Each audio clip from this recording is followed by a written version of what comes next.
मुख्यमंत्री विष्णुदेव साय अपने एक दिवसीय प्रवास पर बलरामपुर जिले के वाड्रफ नगर पहुंचे, जहां उन्होंने चुनावी सभा को संबोधित किया। इस दौरान उन्होंने भाजपा के लोकसभा प्रत्याशी चिंतामणि महाराज के पक्ष में मतदान करने की लोगों से अपील की। इस दौरान कैबिनेट मंत्री रामविचार नेताम प्रत्याशी चिंतामणि महाराज समेत स्थानीय नेता मौजूद रहे। मुख्यमंत्री ने महादेव ऐप का जिक्र करते हुए कहा कि प्रदेश में कोयला घोटाला, शराब घोटाला, पीएससी घोटाला किया है।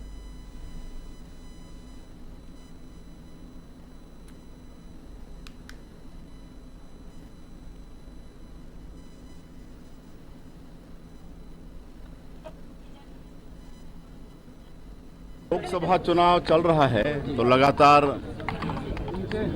चुनाव प्रचार में लगे हैं और आज यहाँ वाड्रफ नगर में चुनाव प्रचार में शामिल हुए और इस चिलचिलाती धूप में भी भारी संख्या में मतदाता और कार्यकर्ता यहाँ पर आए और इस बात का प्रमाण है कि सभी लोग तीसरी बार श्री नरेंद्र मोदी जी को प्रधानमंत्री बनाना चाहते हैं और श्री चिंतामणि महाराज जो हमारे सरगुजा लोकसभा क्षेत्र के प्रत्याशी हैं उनको जिताना चाहते हैं। देखिए 19 तारीख को पहला चरण का चुनाव संपन्न हुआ, जिसमें छत्तीसगढ़ का एक लोकसभा क्षेत्र था बस्तर, उसमें करीब 67% मतदान हुआ। लोकसभा चुनाव के तीसरे फेज के मतदान से पहले भाजपा और कांग्रेस पूरी ताकत के साथ मैदान पर उतर चुके हैं। इसी के तहत भाजपा के राष्ट्रीय सह संगठन मंत्री शिव प्रकाश ने बिलासपुर के जिला कार्यालय में बिलासपुर लोकसभा और कोरबा लोकसभा की लोकसभा संचालन समिति के सदस्यों की बैठक ली। बैठक में उन्होंने मतदान का प्रतिशत बढ़ाने पर जोर दिया, साथ ही साथ मतदान के प्रतिशत को किस तरह से बढ़ाया जा सकता है इस संदर्भ में विस्तार से चर्चा की। इसके अतिरिक्त बूथ मैनेजमेंट के विषयों पर भी उन्होंने कुछ जरूरी टिप्स दिए। कसडोल विधानसभा के नगर पंचायत लवन में छत्तीसगढ़ के मुख्यमंत्री विष्णुदेव साय पहुंचे। मुख्यमंत्री के साथ डिप्टी सीएम विजय शर्मा, राजस्व मंत्री टंकराम वर्मा, लोकसभा प्रत्याशी कमलेश जांगड़े, छाया विधायक धनीराम धीवर, जिलाध्यक्ष सनम जांगड़े, योगेश कुमार चंद्राकर, नवीन मिश्रा, अशोक जैन समेत तमाम भाजपा के नेता मंच पर मौजूद रहे। इस दौरान सीएम विष्णुदेव साय के अलावा डिप्टी सीएम विजय शर्मा ने भी जनता को संबोधित किया।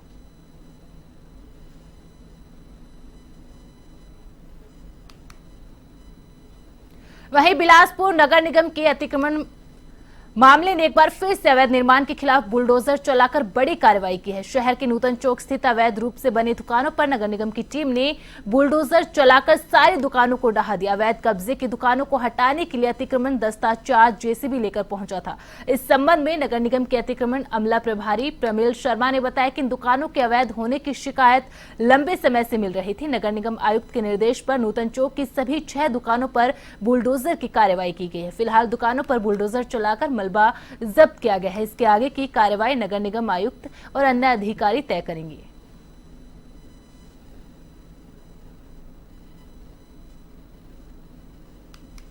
माननीय कमिश्नर साहब के आदेश से इसको पूर्व में भी नोटिस दिया जा चुका था, मगर इसके द्वारा नहीं तोड़ा गया। आज कमिश्नर साहब के आदेश से उसको तोड़ने के आदेश है, तो इसे तोड़ा जा रहा है और पूरा साफ करके यहाँ से जाएंगे। तो उसको तोड़ दिया गया पूरा, उसका मलबा साफ कर। अब ये माननीय कमिश्नर साहब का जो आदेश होगा उसका पालन करेंगे। तो अभी तो हमें दुकान तोड़ने का आदेश मिले तो वही तोड़ा जा रहा है। तो हमें तो आदेश जब मिलता है तोड़ने का, जब हमें बाकी में उसकी जानकारी। खबर दुर्ग के आरोग्यम अस्पताल से है, जहां मरीज को अस्पताल में जबरन रोकने, इलाज में कमी को लेकर मरीज के परिजनों ने आरोग्यम अस्पताल में तोड़फोड़, मारपीट एवं गाली गलौज की है। वहीं अस्पताल प्रबंधन ने शराब के नशे में बिना किसी कारण के अस्पताल में तोड़फोड़ और अस्पताल के कर्मचारियों इंचार्ज के साथ मारपीट किए जाने की शिकायत मोहन नगर थाने में की है। दोनों ही पक्ष ने आवेदन देकर न्याय की मांग की है। जानकारी के मुताबिक आरोग्यम हॉस्पिटल धमधा नाका थाना मोहन नगर में एक मरीज गणेश यादव को लगभग 10 दिन से भर्ती कर इलाज किया जा रहा था। शनिवार की दोपहर को गणेश यादव के परिजन अचानक हाथ में बैट लेकर पहुंच गए और अस्पताल प्रबंधन द्वारा इलाज की पूरी रकम लेने के बाद भी मरीज को डिस्चार्ज नहीं करने एवं इलाज में लापरवाही बरतने का आरोप लगाते हुए अस्पताल में तोड़फोड़ की। वही अस्पताल के मैनेजर प्रभाकर सिंह ने मोहन नगर थाने में आवेदन देते हुए बताया कि अस्पताल में बिलिंग केस में इस तरह की घटनाएं होने लगी है। मरीज गणेश यादव को भर्ती कर उसका अच्छे से इलाज किया जा रहा था, रिकवरी भी होने लगी थी।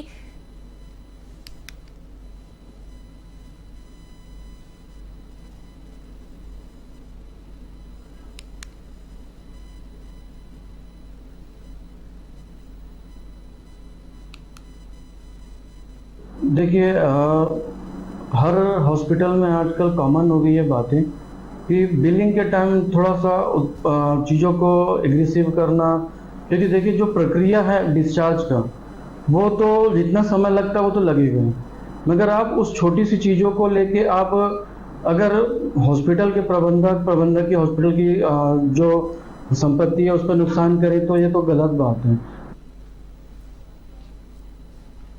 मोदी की गारंटी विष्णु के सुशासन से छत्तीसगढ़ की 11 सीटों में खिलेगा कमल। इसी संकल्प और विश्वास के साथ भाजपा लोकसभा चुनाव की तैयारी मिशन मोड पर चल रही है।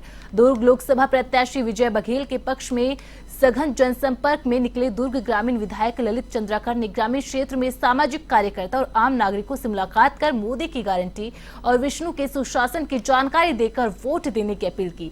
बीजेपी नेताओं का खुद से ज्यादा पीएम मोदी की गारंटी पर भरोसा है।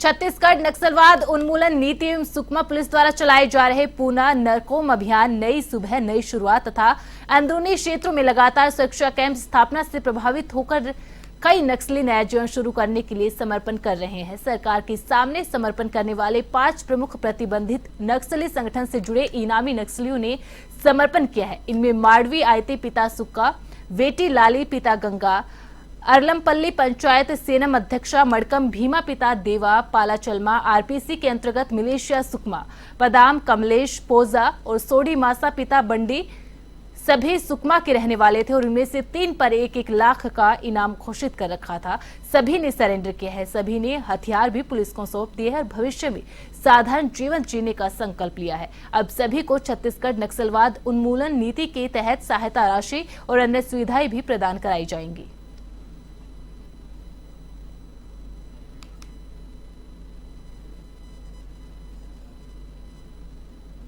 सूरजपुर में कोर्ट ने नाबालिग के साथ दुष्कर्म के आरोपी को आजीवन कारावास की सजा सुनाई है। आरोपी ने मानसिक और शारीरिक विकलांग नाबालिग के साथ घिनौना कृत्य किया था। इस मामले की सुनवाई करते हुए अपर एवं जिला सत्र न्यायालय प्रतापपुर के न्यायाधीश संजय अग्रवाल ने फैसला सुनाया है। आरोपी के खिलाफ 2022 में रेवटी चौकी में दुष्कर्म का मुकदमा दर्ज किया गया था।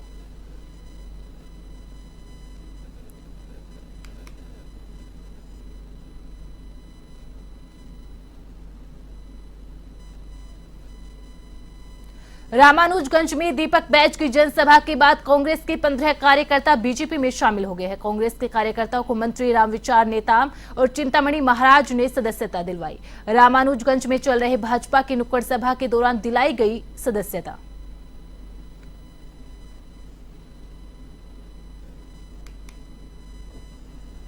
एवन छत्तीसगढ़ बुलेटिन में फिलहाल इतना ही। आप बने रहे एवन टीवी के साथ। नमस्कार।